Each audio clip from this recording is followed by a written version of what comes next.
Ya, saya beberapa kali mendengarkan pidato beliau. Bahkan tadi ketika saya dengar pidato, saya tunggui. Begitu dia katakan pidatonya yang berapi-api, langsung saya berdiri. Ini yang saya tunggu. Wow. Ini sudah yang saya tunggu ini. Satu, saya berharap Bapak Prabowo dari pidatonya tadi, Mbak Sarah tadi katakan bahwa beliau itu apa yang diucapkan, itu yang dilakukan. Saya berharap ya Allah, mudah-mudahan pemimpin inilah yang memulai tidak ada lagi politik pencitraan. Politik pencitraan ini dalam ilmu politik, saya belajar tentang komunikasi politik pada saat S3. Politik pencitraan itu wajar dalam dunia politik. Tapi bagi orang beragama, pencitraan itu kemunafikan. Dan tidak ada yang abadi dengan kemunafikan. Buktikan pemimpin yang berkata lain dengan yang bertindak lain, pasti akan hina pada akhirnya. Maka saya berharap, ya Allah, Prabowo ini saya berharap mudah-mudahan ini pemimpin tertinggi yang akan menghilangkan ke bawah semua pemimpin-pemimpin pencitraan. Satunya kata dengan perbuatan. Yang ketiga, ketika mendengar pidato beliau, saya teringat Rasulullah ketika hijrah dari Mekah ke Madinah karena diusir. Ya kan? Prabowo kan juga pernah hijrah. Ya. Dan hampir semua nabi itu melakukan perjalanan jauh. Rasulullah melakukan perjalanan jauh dari Mekah ke Syam yang kita kenal dengan Syria sekarang. Ibrahim alaihissalam melakukan perjalanan jauh dari Syam ke Mekah.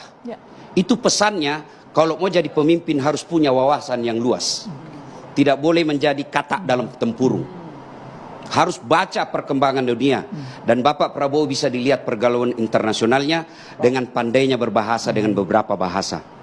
Nah, ketika saya dengar pidatonya, inilah yang Nabi katakan ketika beliau hijrah ke Madinah. Satu, utlubul ilma, tuntut ilmu pengetahuan. Yang kedua, kata Nabi pada saat itu, ahsin kalamaka, haluskan tutur katamu. Negara kita ini sudah kehilangan tutur kata yang baik. Memaki kita boleh tidak setuju, tapi jangan memaki.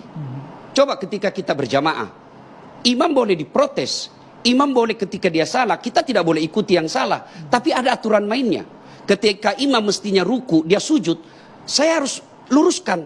Tapi tidak semua harus teriak, ada aturan mainnya. Imamnya di sini, yang belakang sebelah kanan, itu harus ngomong. Siapa kalau dalam struktur negara, anggota DPR, jangan kau diam. Caranya menegur, kalau berjamaah, tidak dikatakan, "Oh imam, salah kau." Tidak dipukul pantatnya, "Oh imam, keliru kau." Tidak, tapi apa yang diucapkan? Subhanallah, Maha suci Allah. Itu pendidikan moral dari agama. Pendidikan dalam berjamaah. Kalau salah imammu, jangan kau ikuti, tegur. Tetapi dengan tetap adalah ahsin kalamak, tuturkan tutur katamu yang baik. Itulah Nabi mengajarkan kepada kita, ya Rasul, untuk apa kau diutus kamu ke bumi ini? Mencerdaskan kumpulan bangsa, bukan itu saja. Tapi apa kata Nabi? Liutammimal makarimil akhlak, memperbaiki akhlak manusia.